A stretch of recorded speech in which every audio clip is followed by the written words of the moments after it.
Prehitra odgovornost, ko nisi smel biti otrok. Pogosto pri svojem delu srečam ljudi, ki so videti močni, zanesljivi, organizirani, uspešni. V bistvu deluje, kot da imajo vse pod nadzorom. In veliko stvari seveda tudi imajo pod nadzorom, a zaradi tega imajo tudi veliko kroničnih problemov. Ko začnem delati z njimi in jih učiti, da se bolje čutijo, da se bolje zavedajo sebe, da se sprostijo, da samo so, brez da bi karkoli držali skupaj, enostavno ne gre. In ko greva globlje, vedno naletiva na isto stvar, prehitro odraslost.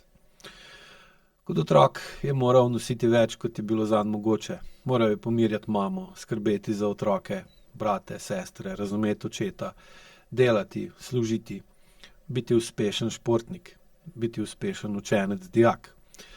Biti tisti zrel otrok, zaradi tega, ker odrasli okoli njega niso znali ali mogli biti odrasli. In ker ni bilo prostora za njegovo otroštvo, se je naučil preživeti tako, da je vse obvladoval. In ta vzorec je moral, hočeš nočeš, prenesti v odraslost.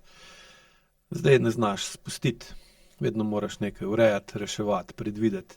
In na zunaj deluješ trdno, a telo govori drugače.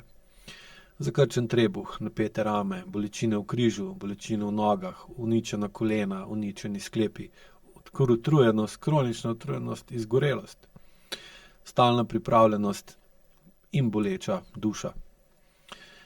Na Eko programu ustvarim prostor, kjer se to lahko začne počasi spreminjati. Ne skozi prisilo, ampak skozi vestnostjo, rednostjo, doslednostjo. Kar pa take osebi ni tuje, v bistvu mu je zelo domače, sem ni navajen to povezati s telesom, čutenjem in čustvi. V bistvu se učite gibati brez sporočila, držim vse skupaj, ampak sporočate telesu, dovoljeno mi je popustiti, ko je dovolj dobro. In takrat pride tisti pomemben trenutek, ko se zaveš, da ne rabiš več biti tisti, ki vse drži. In kar je še lepše, ne razpadeš, ko spustiš.